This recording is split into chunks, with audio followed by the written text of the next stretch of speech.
and welcome. This is Africa in 10 minutes, where we bring to you the top business news as reported on Footprint to Africa. I'm Chamaka J. Uwadoka, and these are the headlines. The African Development Bank and Brazil to groom African youth in cassava processing. Centum to grow agricultural portfolio on land acquired in Uganda. Equatorial Guinea to supply gas, explore production in Burkina Faso. And now the story. The African Development Bank and the Brazil Africa Institute have launched the Youth Technical Training Program YTTP, an initiative that aims to train young African professionals in research and technology transfer, contributing to local capacity development. The YTTP initiative is sponsored under the South-South Cooperation Trust Fund and will consist of an array of professional development schemes to meet diverse needs of African countries by utilizing Brazil's technology, skills and knowledge. Focus areas include agriculture and rural development, health, education, information and communication, infrastructure and the creative industry. As part of this initiative, both parties announced the commencement of training of African youth for rewarding careers in cassava processing. The first batch of the YTTP training, which was flagged off at the AFDB headquarters in Abidjan, Côte d'Ivoire, targets 30 young African professionals between the ages of 18 and 35 of the cassava value chain selected from 14 countries.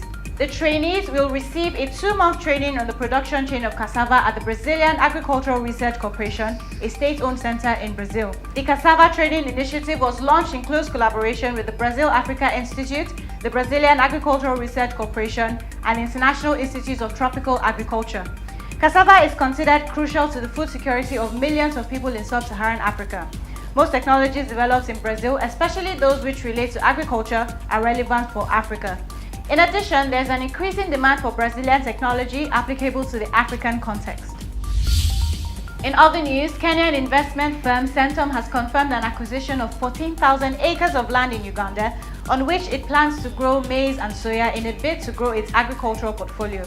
In its latest annual report, Centum says, subsequent to the close of our financial year, we acquired 14,000 acres of agricultural land in Masindi, Uganda, with plans underway to roll out a large-scale integrated grain growing enterprise that will serve to increase the grain supply within the sub-Saharan region. Though Centum did not disclose in its annual report the amount it spent to buy the land in Uganda, Business Daily Africa uncovered that its total cost of acquiring land and buildings stood at 1.4 billion shillings in the year ended March.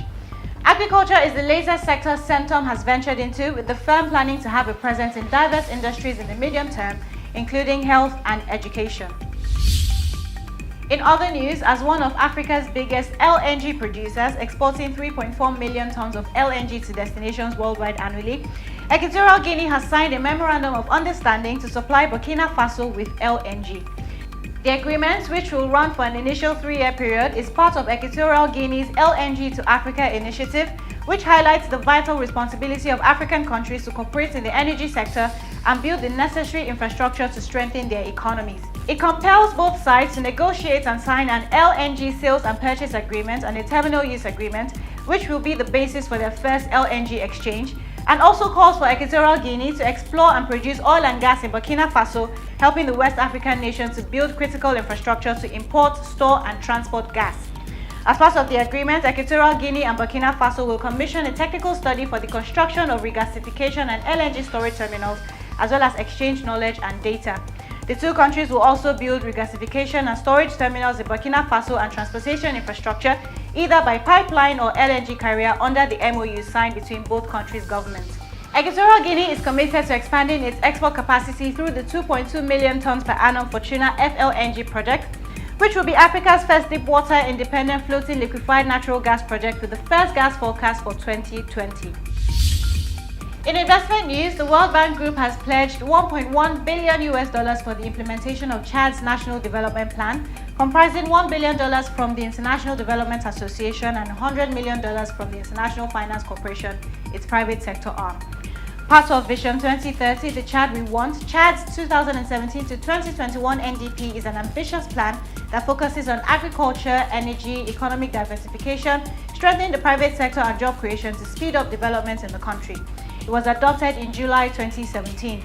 The World Bank's Vice President for Africa, Maktar Diop, highlighted the country's need to maintain economic and fiscal stability by putting in place conditions for sustainable, inclusive growth, driven by the country's private sector.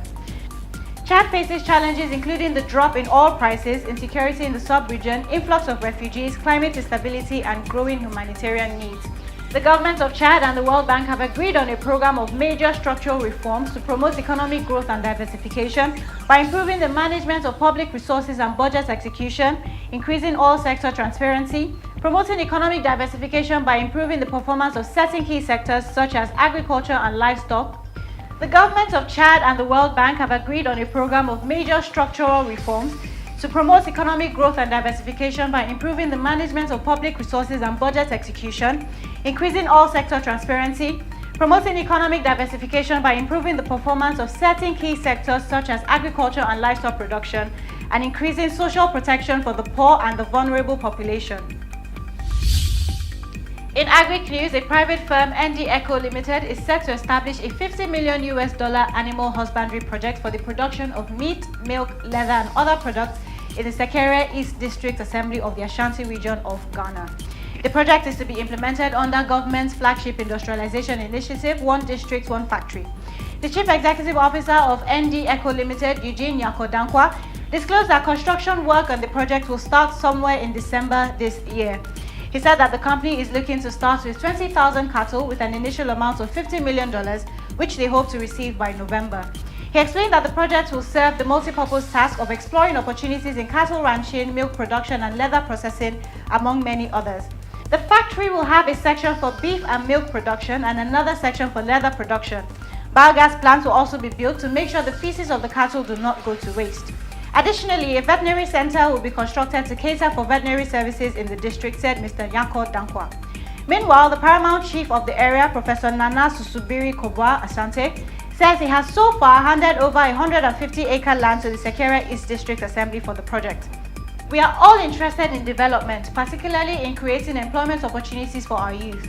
For this reason, we are delighted to be contributing to the government's agenda of One District, One Factory by making this land available for the animal husbandry project in our district, said the chief. And finally this week, the International Finance Corporation, the private investment arm of the World Bank, has acquired a 10% stake in Nairobi-based insurance firm Britam. Britam is pleased to inform shareholders and the investing public that following fulfillment of all stipulated conditions, the transaction was completed on September 13 and IFC now holds over 224 million ordinary shares in the company, a Britam notice said. The acquisition gives IFC a seat on the board of Britam. The deal was first initiated in January after a motion was moved by the board.